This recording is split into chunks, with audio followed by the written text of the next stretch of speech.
When the wine runs short at the wedding feast of Cana, Jesus tells the waiters to fill 6 jars with water. Jesus takes something good, and he makes it better. He takes water, one of our most basic needs, and turns it into wine, which gladdens the heart.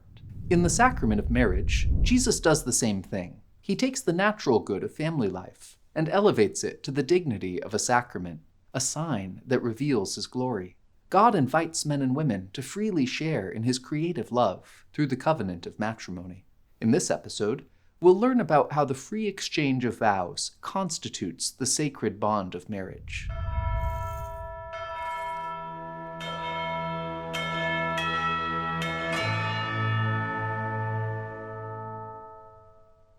Marriage creates a lifelong bond.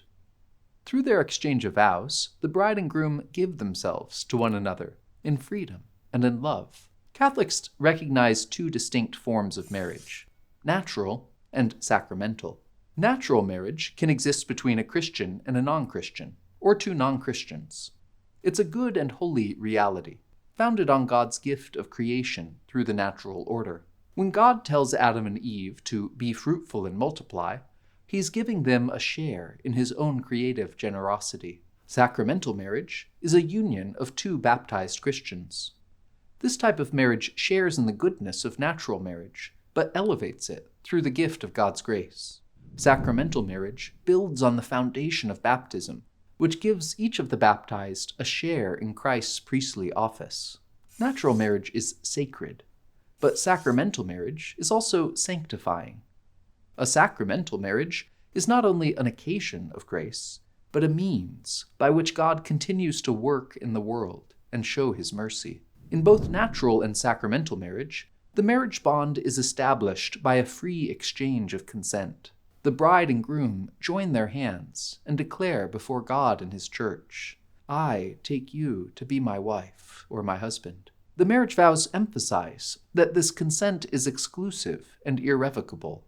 "I promise to be faithful to you, in good times and in bad, in sickness and in health, to love you and honor you all the days of my life." In another version of the vows, the joys and challenges that accompany every marriage are expressed at greater length. "I take you for my lawful husband or wife, to have and to hold, from this day forward, for better, for worse, for richer, for poorer, in sickness and in health, to love and to cherish until death do us part." Marriage vows express trust and hope. Trust in the fidelity of the spouse, and hope that God will help the couple to grow in the midst of the inevitable challenges of life. In the Roman Catholic tradition, the bride and groom are the ministers of a sacramental marriage. This is related to their share in the baptismal priesthood of Christ. Their exchange of vows is witnessed and blessed by a priest or deacon, but the bride and groom confer upon each other the sacrament of matrimony by their free exchange of vows. In the traditions of the Eastern churches, the priest is a witness to the mutual consent of the spouses, but his blessing is necessary for the validity of the sacrament. Marriage is a gift from God to humanity, and a gift of the spouses to one another. A gift must be freely given, or it's not a gift at all. If I try to trick someone into giving me a gift, I may get what I want, at least for the moment, but I haven't really received a gift. If you give someone a gift that you plan to take back, it's not really a gift. In the gift of self that forms the bond of marriage, it's essential that both spouses be completely free. Marriage vows cannot be made under constraint or as the result of manipulation or deceit. The couple has to be free from any impediments of natural or canon law that would prevent them from having the freedom to marry. An impediment is an obstacle, something that gets in the way or prevents us from doing something. Some obstacles are insurmountable. If you wanted to buy a pet dodo bird, no one could help you do that, because they've sadly gone extinct. Other obstacles can be overcome with the right assistance. It might be possible for you to get a permit for a pet monkey, although your landlord might object. When it comes to marriage, some impediments can be dispensed by the church. For instance, a bishop has to give permission for a Catholic to marry a non-Catholic or non-Christian. Other impediments can't be removed. If someone is already married, for example, they're not free to marry again unless the church determines that their earlier marriage was not in fact valid. If you are unsure about possible impediments, you can talk with your parish priest and get guidance about how to move forward. The Church places great value on the authentic freedom of the spouses. For freedom, Christ has set us free.